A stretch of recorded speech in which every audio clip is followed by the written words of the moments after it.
So if there's any issues, you can just hold that for a couple seconds and it'll go off. It'll go on and off like that. So it's on. Yep, you should be good. It should be on right now. I shouldn't say anything then. Is it? Yeah. I can turn it up in the back, but yeah, it's on. So you're live. We're ready? Okay. Ready?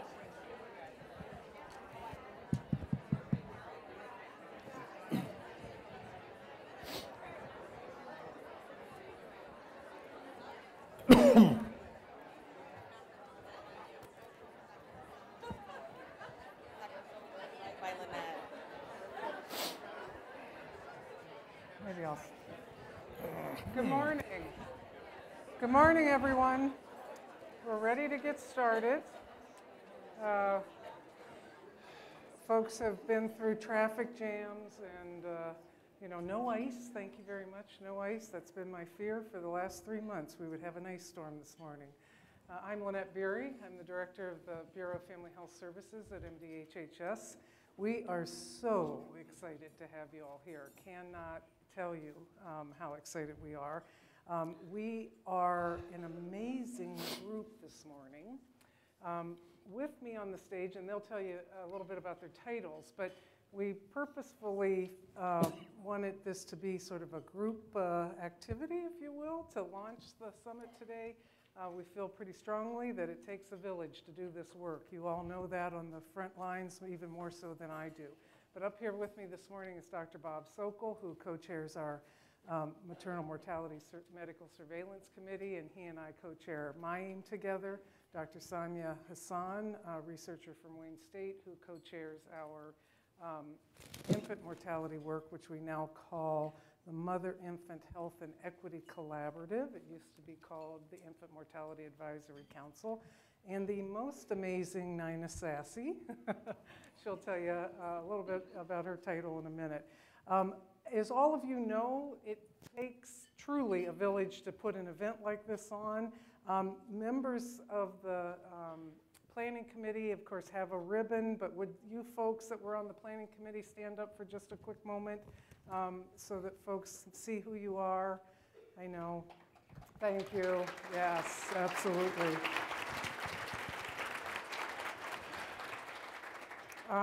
But I do want to give a special shout out to Nina Sassy and Laura Drayton, stand back up, and Shatoria, stand back up. And where's Laura Howdeshell? In a red dress somewhere. These four women have done, there she is in the back, amazing, amazing work to pull this off. You wouldn't be here without them. And you are an amazing group. We are so excited. We have a really diverse group of folks here. So I'm going to ask you by groups to stand up just so you can see who everyone is that's here today. If you're from the public health world, you're a home visitor, you are work in a WIC clinic, whatever, stand up.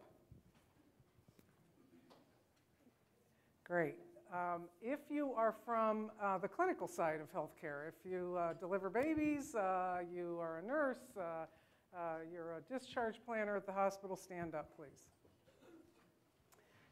And I want to give a special shout out, thank you, to the physicians that are here. We have quadrupled the number of physicians that are here this year, so we are very excited about that. We know it's really challenging to leave your clinical practice and come to an event like this, so we greatly appreciate that. I do want to also point out Karen McMasters, Senior Deputy for Population Health Administration at MD HHS, also known as my boss, so there you Thank you, Karen. And our sponsors. We, of course, wouldn't be here without the sponsors. Special thanks go out to Blue Cross Blue Shield, the MIAM Project, WIC, and March of Dimes.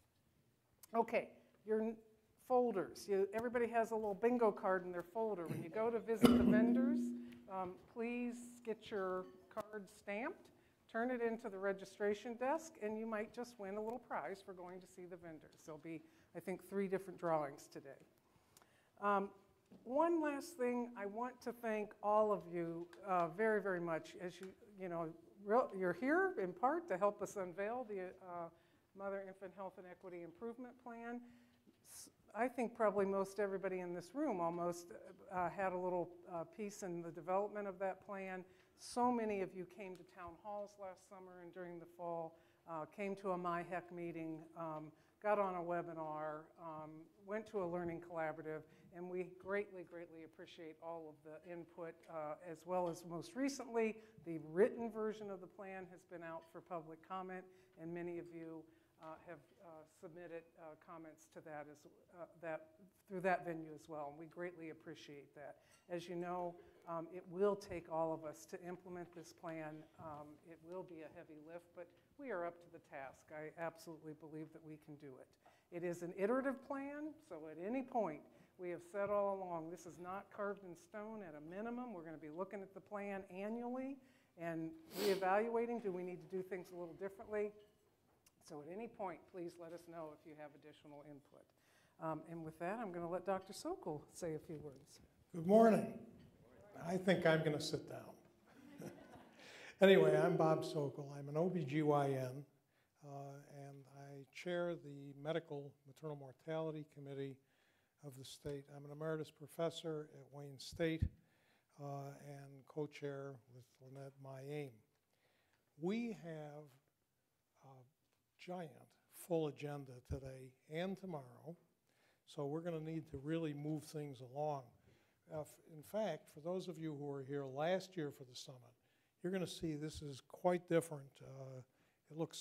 It says a little different here, but nah, it's I think much better. And we have 3 themes this year, and the intent is to bring together the different disciplines, and you already saw a little bit of this, that are necessary to do the work we're trying to do. Each of the themes is going to provide an opportunity to hear from clinicians, public health people, and community leaders. The idea of this format is to promote collaboration between maternal and infant health leaders across the state. I actually think this takes more than a village. It takes the whole state to do this successfully. Now, I would like to recognize the group that Lynette and I co-chair. Would everybody from the MyAIM Steering Committee and Operations Committee stand up to be recognized?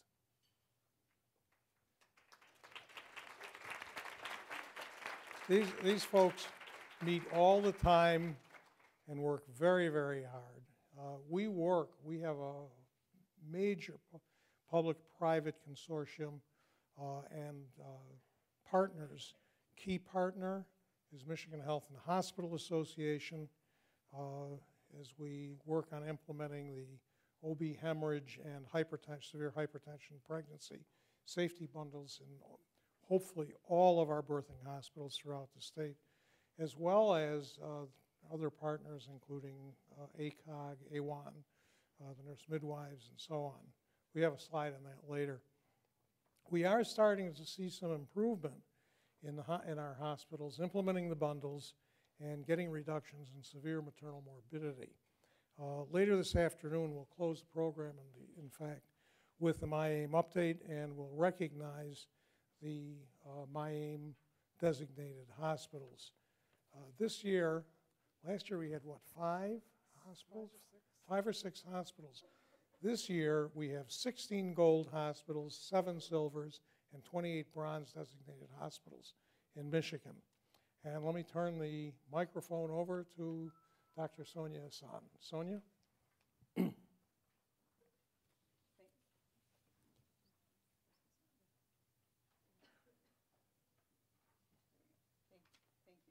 don't think you're on.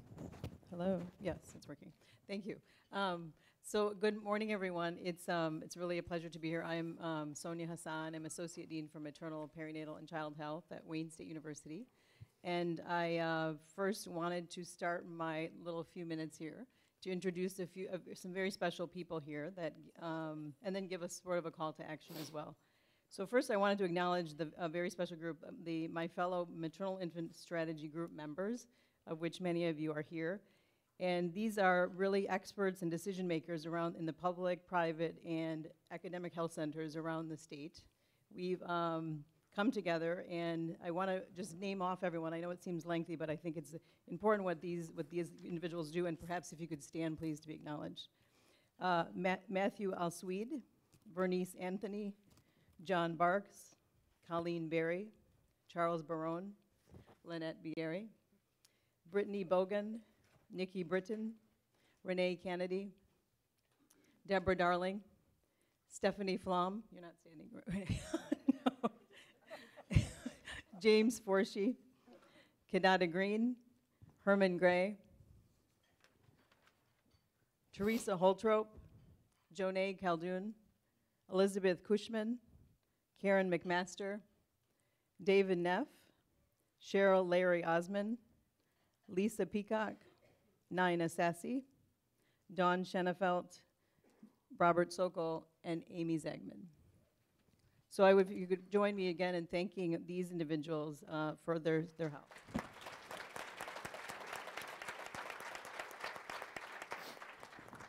Again, this group provides guidance on the development of the improvement plan, as well as some guidance on implementation and measurement. Most importantly, the work that is done is also, from that group, is to ensure that this adequately addresses equity as we go forward with all of the plan, and so that has been on the keen agenda. Next, a small call to action to you after you've completed the summit. There's a wonderful group of people here. Everyone is around the state with their different causes of whether it's infant mortality or maternal mortality. And the way to sort of either showcase the work or to stay together after this is to keep going throughout the year. So I'll ask that if you please become a part of the Maternal Infant Health and Equity Collaborative meetings that Lynette mentioned. Everyone is doing important work in the state. This collaborative provides a way that we can all share our work, connect, and then sort of join forces together. Again, everyone has a different focus or a different perhaps cause for whatever is going on in their area, but I think together it's stronger than separately. I've had the pleasure of co-chairing those meetings with Amy Zagman, who is over there. Thank you, Amy, the Executive Director of the Michigan Council for Maternal and Child Health. And Amy, please stand again.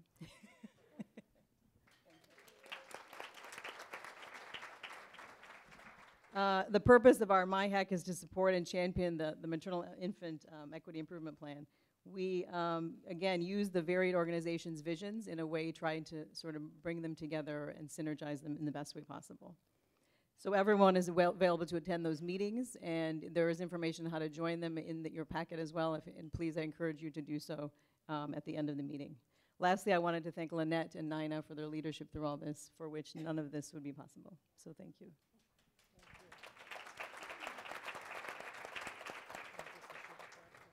Good morning. I'm Nina Sassy, Senior Maternal Child Health Strategist.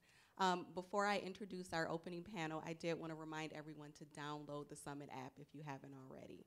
So within this app, you'll find the speaker bios, you'll find information about our vendors, we'll have surveys and polls that you all can answer, and it's a great way to stay connected with the Summit. So just make sure that you download it. There's instructions on your table. You can stop by the registration desk if you have any problems, but please make sure that you download it. Now, I'd like to introduce the speakers of our opening panel. Dr. Herman Gray, who is the Chair of Pediatrics at Wayne State University. Cheryl Larry Osman, who is the perinatal nurse, clinical specialist. It's a good thing I memorized this right. At Henry Ford. And Dr. Melinda Johnson, who is the Vice President and Department Chair of Women's Health at Spectrum, and Dr. Renee Kennedy, who is the CEO of the Michigan Public Health Institute. And the name of their segment is Telling Stories, Truth, Lies, and the Narratives That We Build.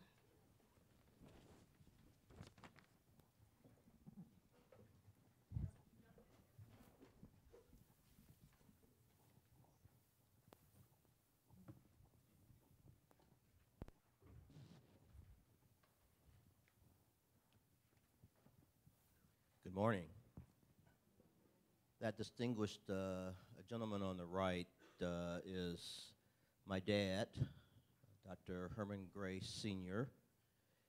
My dad was a pharmacist who immigrated in the mid-40s. He was about 15 years older than my mother, to the United States from the island nation of Jamaica to attend medical school in Boston.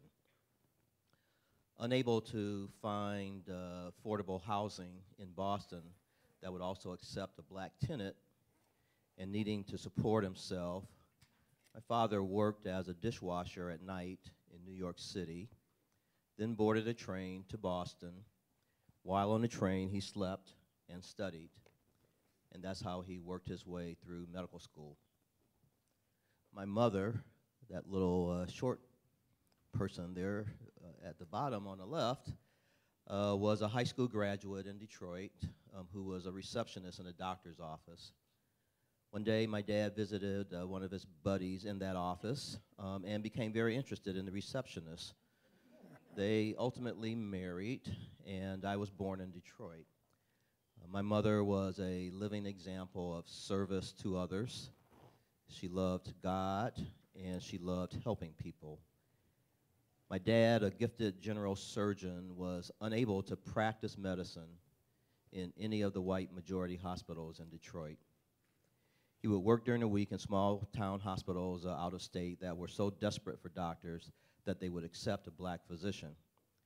He drove home on weekends when he could. He moved back to Jamaica in 1963 when the country got its independence from Great Britain because he said, a man can be a man back home. As a small boy, I didn't understand the underlying injustice that he experienced. One generation later, his son, Dr. Herman Gray Jr., would become president of one of the DMC hospitals that my dad could not practice in. This picture on the lower left is at my medical school graduation in 1976, and yes, you can do the calculations. I believe it's the last picture that I have of my mother and father together, witnessing a dream fulfilled. Lastly, and most importantly, the upper left corner is my nuclear family. That includes on the far right, on the right side of the sofa there, my life partner, my best friend, the love of my life, Shirley Mann Gray.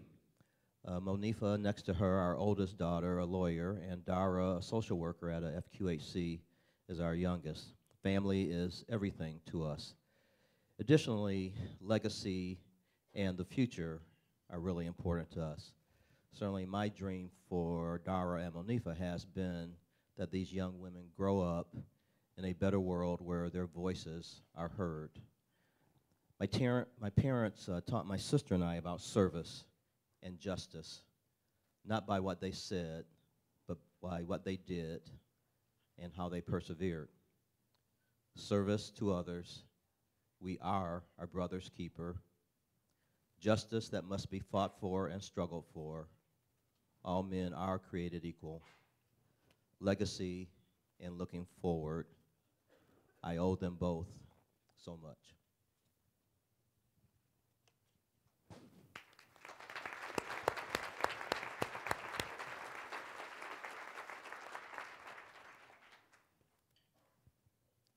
Good morning. My name is Cheryl Larry Osman, and I'm a clinical nurse specialist at Henry Ford Hospital and an A1 member. Hope is a thing with feathers. Hope is a thing with feathers that perches in the soul and sings the tune without the words and never stops at all. And sweetest in the gale I've heard is heard, and sore must be the storm that would abash the little bird that kept so many warm. I've heard it in the chillest land and on the strangest sea, yet never in extremity it asked a crumb of me. In 2005, I had been a clinical nurse specialist for about 5 years at Henry Ford Hospital, and our patient population bordered between high risk, low risk, and moderate risk. So it wasn't uncommon for us to see complex patients come into our service. At this time, there was a young patient that came into the OB service. She was 23 years old. She was pregnant with her second child. She had been in and out of the emergency rooms with a cough. And she was treated and sent home, treated and sent home. But at this last time she came to the hospital, she had her cough was more progressive, and there was an X-ray taken. And during that time, when they were waiting for the results to come back, certainly she and her family were frightened about what was going on. They also she discovered shortly before that she was pregnant as well. She was about 20 weeks pregnant at this time. When the scans came back, they noticed that both of her lungs were very cloudy, and when they did a further investigation, they found out that she had bilateral bronchioalveolar lung cancer, and stage 4. So she was 23, she had a 2-year-old, and she had stage 4 lung cancer.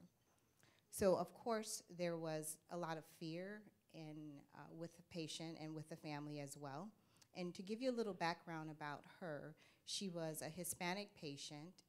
She spoke limited English. She had an identical twin sister. And if you saw her, she didn't look sick. She was absolutely gorgeous. She was someone who just was always gorgeous, made up with her makeup and everything. She had a very strong family support as well. She had a husband, but we weren't sure at the time if they were married or not, but she had a very strong support person. Her parents were in Mexico. So as it progressed, we were concerned certainly about what to do because she's pregnant. At that time in 2005, the use of chemotherapy as it is today was even more controversial. But with her case, that would be the only thing that could help her in this situation.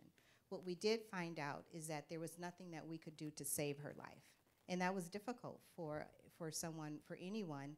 And it made it even more complex because she was pregnant and we couldn't save her, but we could save the baby, or we could try to. So we had a lot of decisions to make with our team related to what to do and how we can get her through this very difficult time in her life.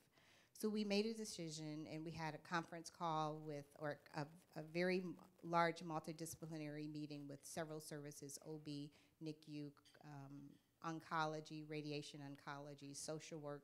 Social work was heavily involved because we had to determine paternity, because we had to determine who was going to go home, who was going to take care of this baby for this mom. It was a crisis for the family.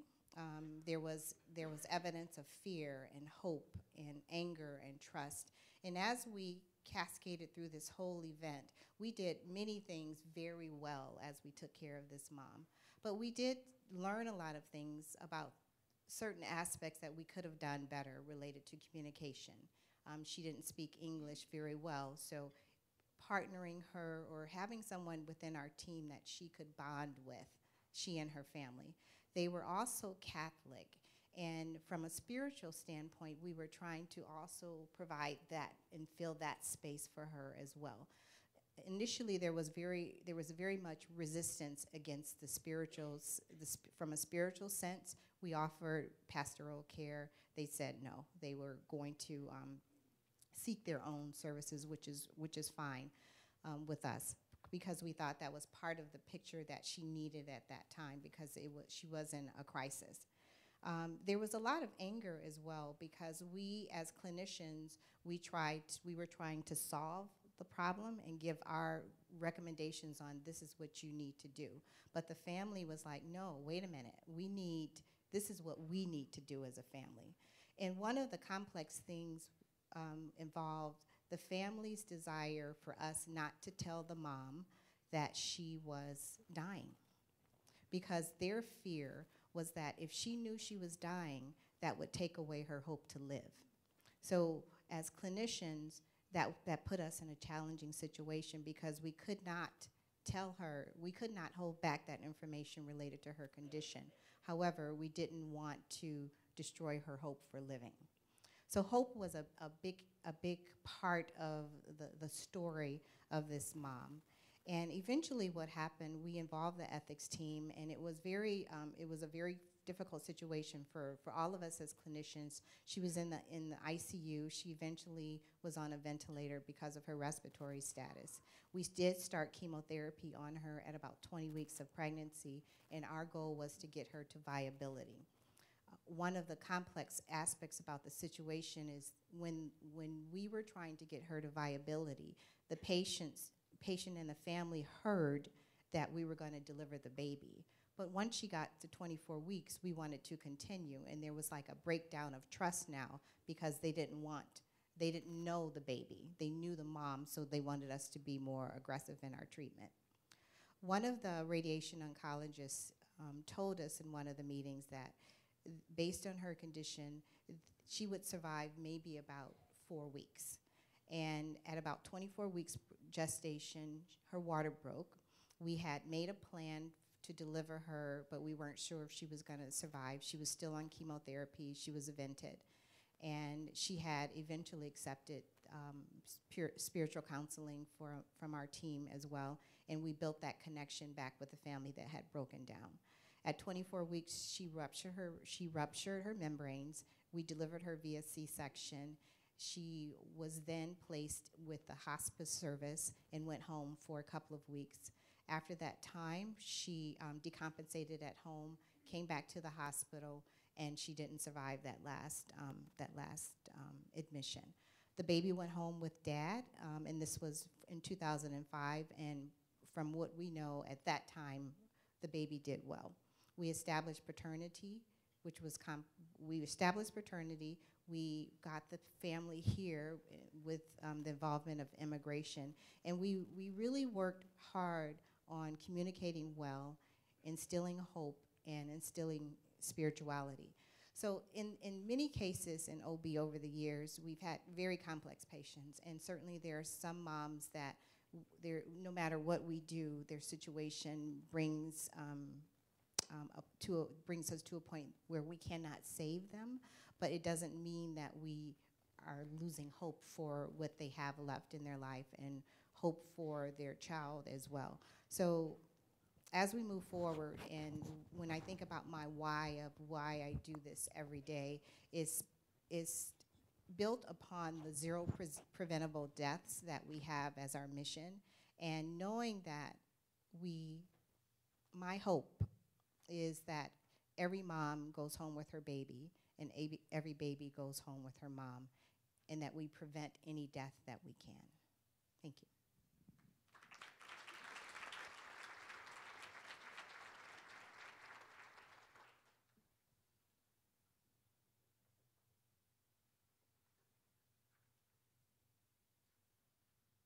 There are so many great stories in this room about why we do what we do to support the health and lives of mothers and babies. My professional journey is rooted in people.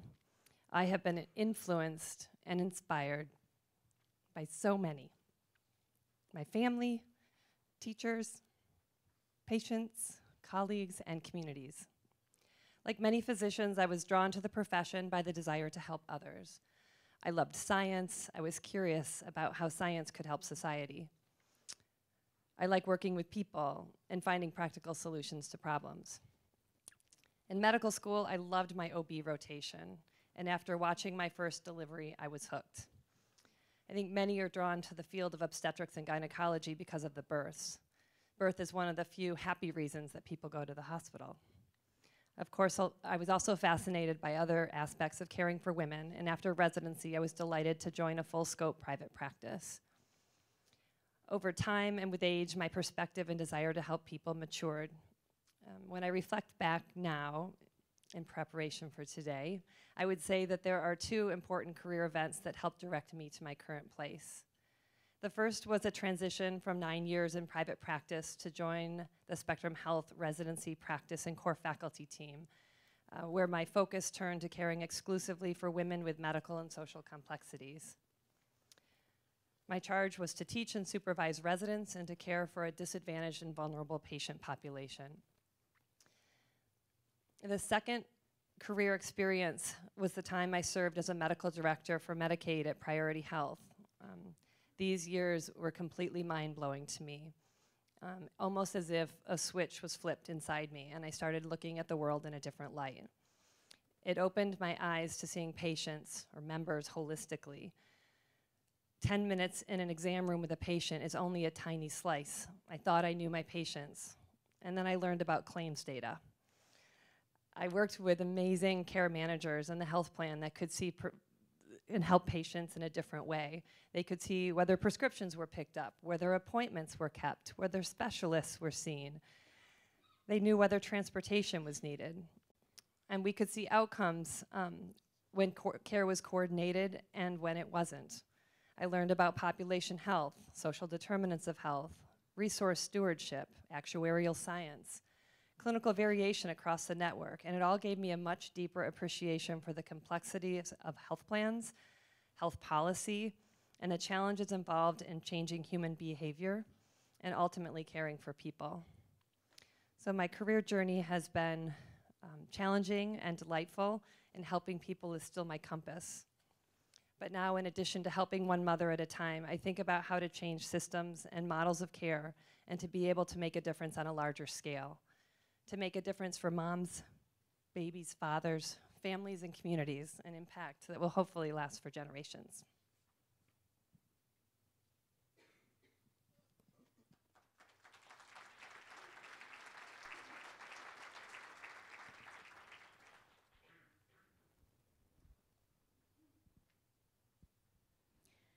At 28 weeks, my pregnancy was abruptly ended due to my escalating symptoms of preeclampsia.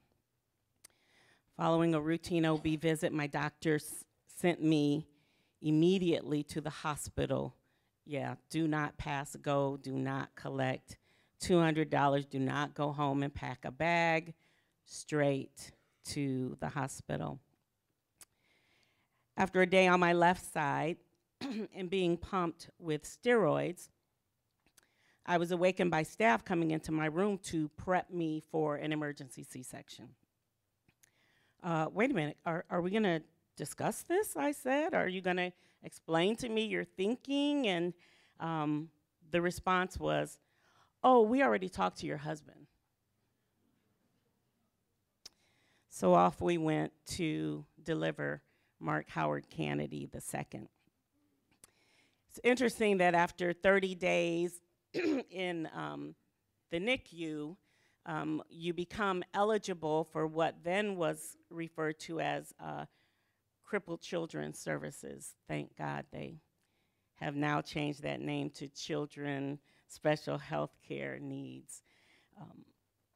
But we had to meet with a social worker to complete the process and get him registered. And as we were beginning, she stopped the conversation to say, this is actually a really difficult conversation for me to have because I'm just not convinced that your son is going to survive. So with a pause and a breath, I said, perhaps we should find a colleague of yours who does. Oh, no, that's not what I meant. That's not what I meant. I'm also struck by Howard spent 6 months, most of that in NICU, and the last several weeks in PEDS ICU. And it was always interesting to me, the conflict and the tension, all clinically justified and well-intended. The neonatologist's goal was getting the baby breathing room air. We've got to get him off the vent. Get him off the vent was the goal. Put him on room air for a while, fail. You have to remember, this was in 1989 when the high-pressure ventilators were brand spanking new. We weren't sure if insurance was going to cover it. There was only one in Ann Arbor. We were here in Lansing. But this tension back and forth about room air, room air, room air. When we got in intimate relationship with the PEDS intensivists, their goal was weight gain. Let's help him breathe. Matter of fact, let's trach him so that he doesn't have to burn calories trying to breathe through crumbly lungs. The narrative had shifted on us, and the perspective and goals had changed. So it was this continuing journey of whose voice matters. Was it mine? Was it my husband's? Was it the social workers? Was it the clinicians? And what indeed was the story that would be told. My 3 surviving sons are a reminder for me every day of the beauty and the privilege of life and loss, including my oldest son on the far left, with the beard and missing hair up top. They all know their brother, Howard, to a very deep and intimate way. I wasn't sure how we would include him in our family. But at one time I was scolding my older son when he was about 8 and explaining to him that he was the big brother and he had to be a role model. And he suddenly burst into tears and he said, "It's not even fair. I'm not even the big brother, really. Why isn't Howard here to help me?" Well, you can imagine that that lecture ended really quickly with a big, big hug. But there is purpose in life, we know, and there is purpose in loss.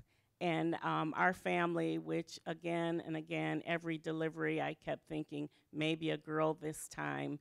And a voice in my spirit just reminded me that I serve a God who restores. And by the 3rd time, I was like, I get it, but can we have a girl this time? Thank you for listening. We're going to come up to the panel and talk with you a little further.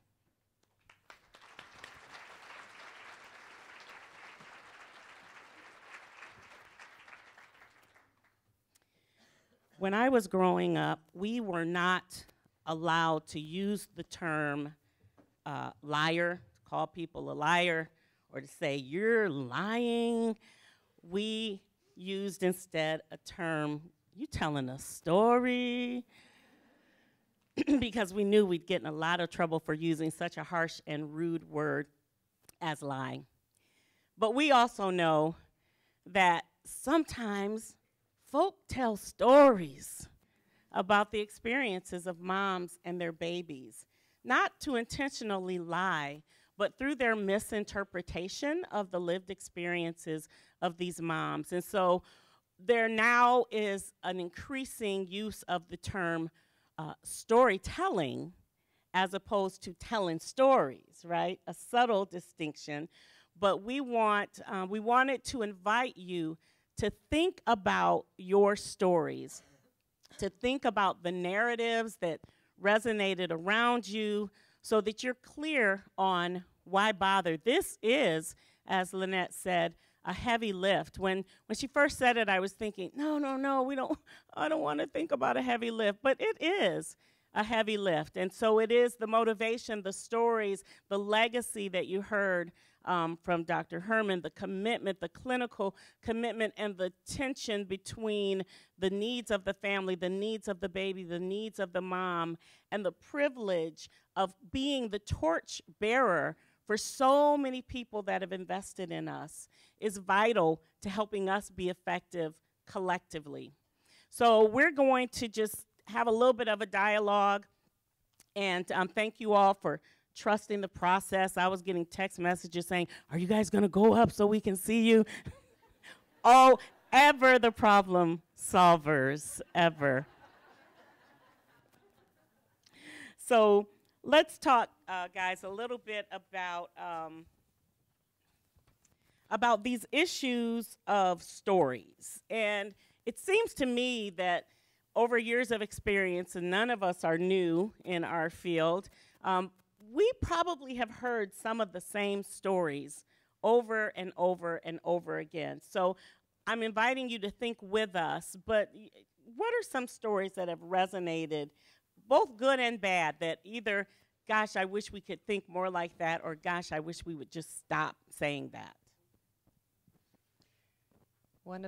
I guess I'll start. One of the things, and this is somewhat disheartening, but I feel like there's so many misconceptions. And when we think about the effort to improve health and equity think one of the biggest challenges we face are these misconceptions. And one of the things that I have heard many times is that people have said she doesn't care about her baby.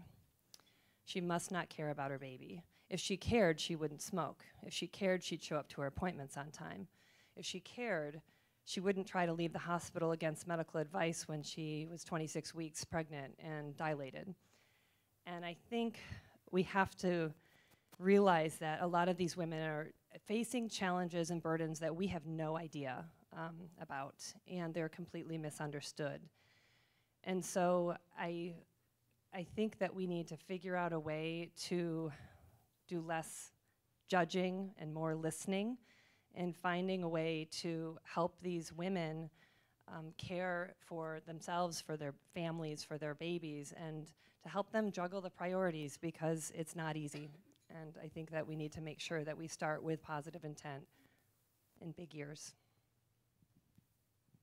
You know, the word lie wasn't allowed in our house either, for the most part. And as I was preparing for today and thinking about some of the things that I might touch on, I was reminded of something that happened to me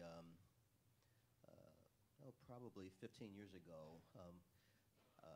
I was being honored by a sudden infant death syndrome parent group for work that I'd done for a long time, and went to the airport to pick up my oldest daughter, who was in law school in Tennessee, and younger daughter from Ann Arbor, and I said I was not going to say the words "go blue" at all during my time here, but I just can't help myself. So I picked up my younger daughter from Ann Arbor, and then we were driving downtown, and so they were asking, so like, what are you being honored for? And I said, well, my work in sudden infant death syndrome. Oh, well, what is that? Well, that's sudden unexpected death of a previously healthy baby. Well, what causes it? Well, I don't know. Well, how do you prevent it? Well, I don't know. My younger daughter then says, so what the hell kind of expert are you? And we were stunned, or I'm sorry, we weren't stunned. I was stunned that she actually said that to me. And it has remained a family joke about inappropriate language in families forever. But to answer more directly your question, I suppose there's lots of stories of things that you hear, and perhaps one, going back to my why and the whole justice thing, which in many ways is foundational, is founded upon respect. Respect for our patients is really important, and I've, as a, living in many of my years in a children's hospital, where by definition you have young families, often poor. Even if they weren't poor before the child gets sick, they often become poor because they have to rally their limited resources to do everything they can to take care of this young person. And to hear people describe family members as incapable of understanding what we're trying to tell them when we speak in a foreign language and jargon, when we make no effort to really translate it in a way that is understandable and approachable, I just found and continue to find, because it still continues to this day, really very difficult. I had a patient who I had purchased another pediatrician's practice in my expand to the entire world strategy, which turned out to be a really bad strategy. But I had inherited an office in a family. Their little girl had been admitted to the hospital. This is in the pre-meningitis vaccine days, and she had a bacterial meningitis, and it was awful for this youngster. And we got a scan of her head. It showed that much of the brain tissue had been destroyed, and so I had to have this painful conversation with this mother about what the future might look like for her daughter without proscribing it precisely, but what the likely outcome was going to be. And she kept smiling and nodding, and I'm thinking, like, one, smiling is not an appropriate response to what you're hearing, and she was clearly limited in her her cognitive capabilities, which I already knew to some extent. And when I finished, And she basically said, "It's going to be okay, doctor." And my response to it was, this may not be the smartest woman that I have ever met, but she could be my mom any day, because what she wanted for that child and her just complete, total refusal to be depressed or put off by what I said to her was really, to me, far more important than 20 IQ points. And I think that judging people by literacy, by dialect, by social circumstance is something that we all have to guard against. Whether it's explicitly or implicitly, we all have these biases that we come to the patient interaction with or the client interaction with, and we have to really mind ourselves of that.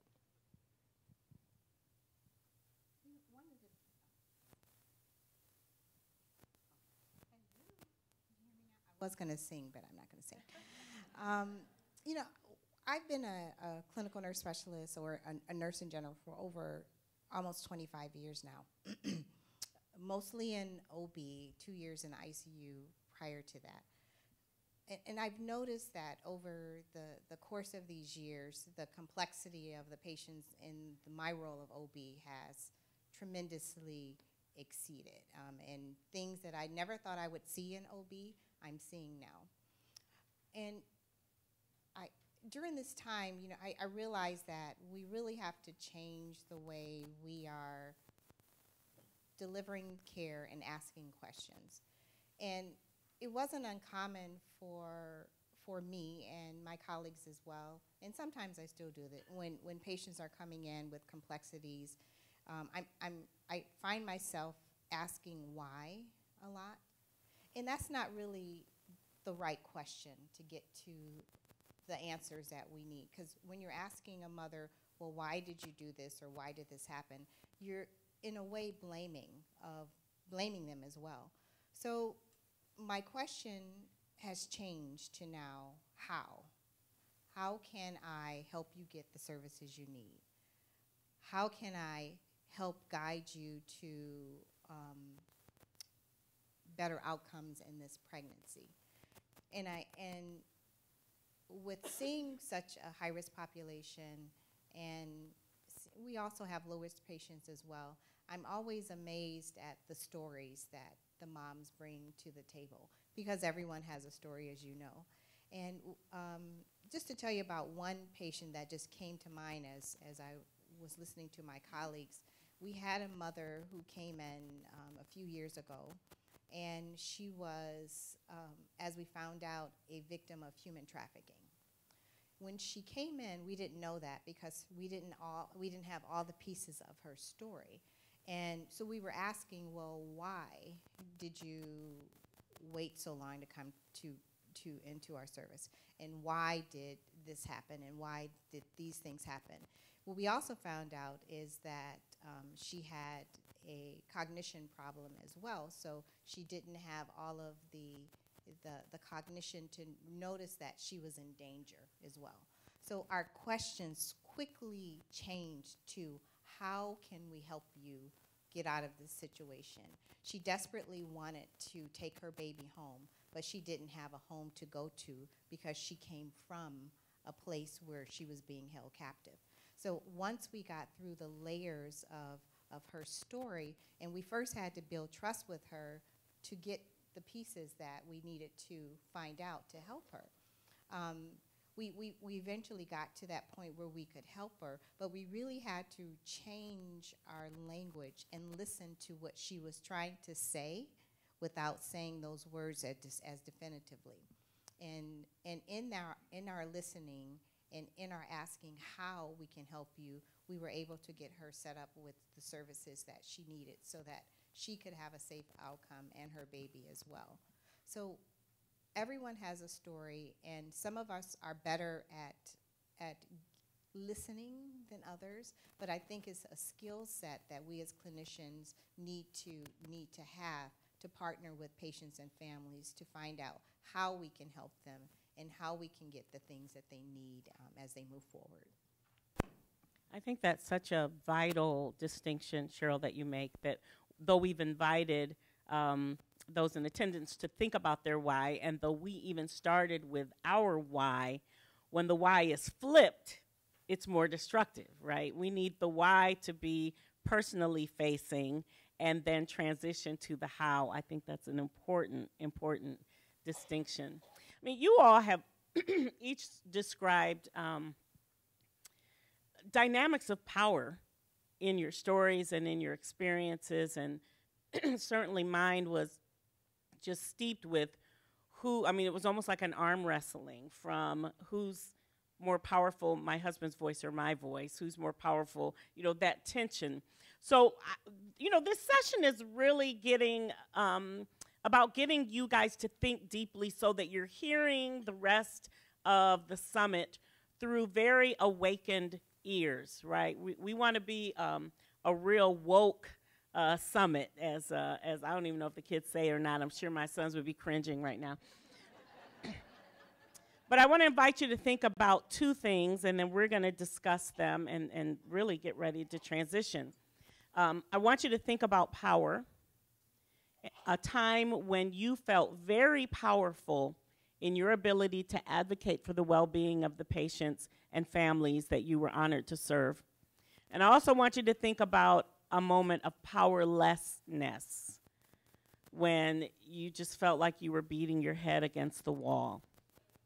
And I know that our panel has thought about both of those, but why don't I invite you to tell the story of whichever is most resonant and most salient for you this now.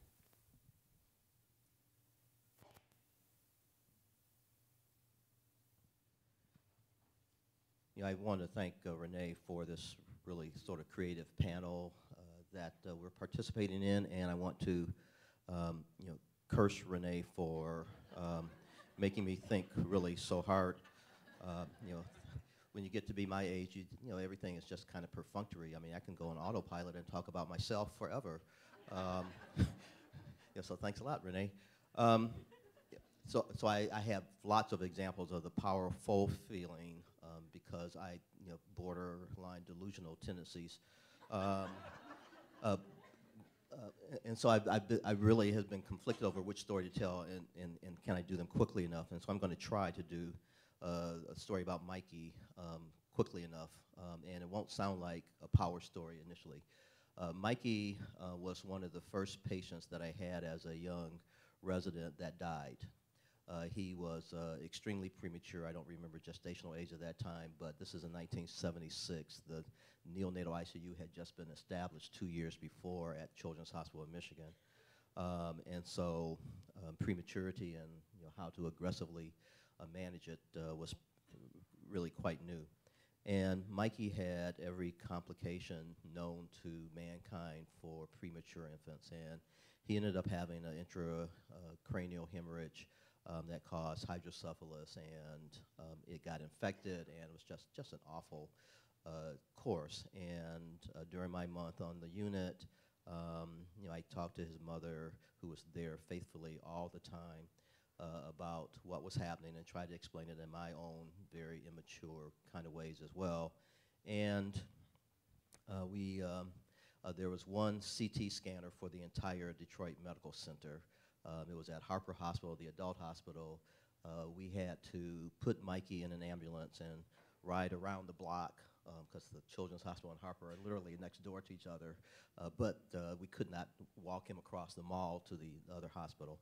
So we get the picture taken over there, and we're driving back, and she's asking me, and I've never even seen the CT scan, but there's a picture of his head, and there's a lot of black space and very little rim of gray space around it. And so I tried to interpret that for her, but advised her to make sure she talked to a real doctor. As it went on, Mikey was there for a long time, and he ultimately died. She and I sat together in the cafeteria and cried over his death. He was Mikey because he had been named after the little kid in the Life cereal commercial, which some of you may recall. Little redhead guy. He likes it. And her hopes and dreams were tied up in her hopes for the future were tied up in Mikey. And we parted ways, and I figured I'd never see her again. About 15 years later, I get a note from his mom, who has copied on a sheet of paper a little sticky note that I had left on the bedside crib when I had come by one day as a second year resident, and she wasn't there, so I just left a note. Hi, just stopped by to say hello, HG.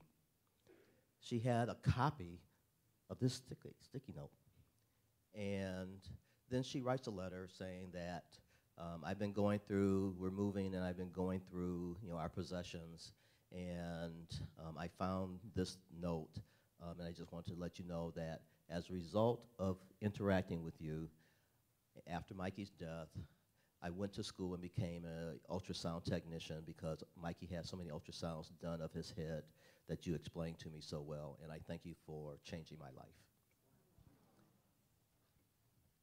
It was at that, and I just found this letter again just a few weeks ago because we moved out of our home of 32 years to downtown Detroit to pretend like we're young hipsters. And which is working quite well, thank you. And it was probably the first time that it really made a really direct impression on me that people listen to us. People are impacted and influenced by us in all kinds of ways, some of which we understand, but many of which we don't anticipate or don't see coming at all. And then briefly, the story of when I felt powerless, also a baby story, and this is about Jumpin' Javon. Javon was another premature baby who had lots of difficulties, primarily chronic lung disease as a result of being vented for a long time. That's your neonatologist obsession. He had a stormy course and was admitted frequently to the hospital, and I was his doctor, and I saw him from the day he was born until the day that he died. And when he was sick, he was really, really sick. But when he was well, he was like a ball of energy. And he would stand in his crib because he lived to be about 2 years old. And he would stand in his crib, and he would grab those railings, and he would jump up and down. Thus the name, Jumpin' Javon, yes. And he was a delight, and his parents, it was the first baby, and his parents were a delight. First baby for them. And he suddenly and unexpectedly, as he was getting better, died. And I could not understand it. We had done everything right. We had invested our heart and soul into the care of this baby along with his family. And how did this happen? I was asked to speak at a church 20 years later for Black History Month. And I speak, and the minister, I should have known better, asked me to speak at the morning service. When I finished, he said, "Can you do the next service too?" Well, no, man, I've been here for like 2 hours. Like, you didn't ask me that. And of course, I did it. And at the end of the second service, I'm standing in the line, people coming in and speaking to me briefly. There were Javon's parents. And the mother says to me that, I don't know if you remember me. Oh, yeah. I remember you. I will never, ever forget you because you were, and I didn't say this to hear, but I'm thinking you were the biggest failure, I ever experienced. And she goes on to describe how Javon was such a delight to her. She had 2 or 3 more children now, and they were doing fine, and that she would never, ever forgive herself because Javon was on a monitor, and she had not put him on his monitor the night that he died. And I'm thinking about, okay, so you feel sorry for yourself? Really? Are you kidding? Power and powerlessness. They live pretty close to each other. And the subtleties of the story and how the stories hit us in any given moment kind of resurrect that strength of power, but also sometimes frame the acceptability that I may be powerless in this situation, but there's power all around me. Power in the moms, power in the babies, Power in Life, Power in Loss. I wish we could just stay up here and keep telling you stories and experiences, and I wish that we could listen to all of your stories, because I know you have equally powerful stories. But we want to agitate you to think about helping us shift the narrative. It's a narrative that now does not other moms who happen to have some shared characteristics or some limited resources. It's a narrative that doesn't blame babies. It's a narrative that doesn't indict providers. It's a narrative that sees us coming together, both public health and clinical medicine, recognizing that our perspectives are all equally as important. The neonatologists and the peds intensivists. The frames are all needed to push ahead life for this population that we're battling so deeply. So I just want to invite Melinda and Cheryl to just give us one quick nugget. We've got like 3 minutes of what's the low-hanging fruit advice that you would throw out for people to think about as we go on through the day. Well, that's not heavy, is it? I think low-hanging fruit, listening to our patients and families, and being very deliberate with our listening and very deliberate with our recommendations and choices and getting the resources that you need. Sometimes we have a limited time with patients and families, so if you know that your patient population and your clients need things related to housing, food, transportation, have those things readily available so that when a person needs something, it's not as much as a challenge for you to help them and, you know, help them with the, again, not with the why, but how I can help you. So think about, as clinicians, as parents, as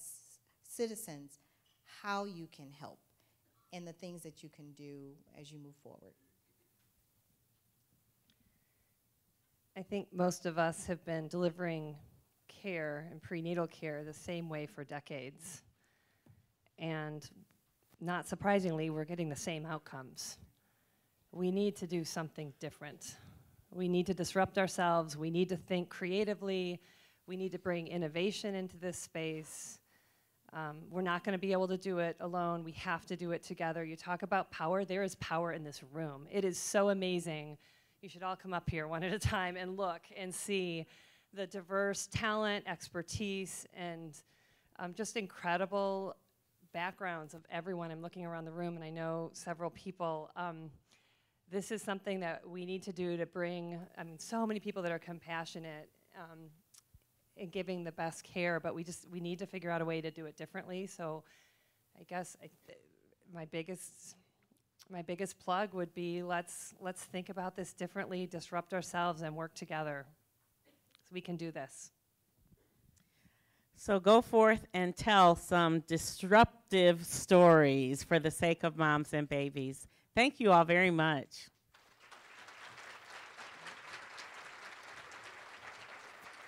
I am supposed to give you some instructions, and I can't remember what they are.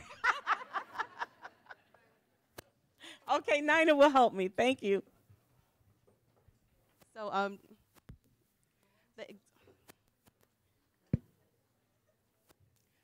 the exhibit hall is open for the next 30 minutes, and then our themes will start at 9:45. Can you all hear me? I feel like it's really low. Are you able to turn this up a little bit?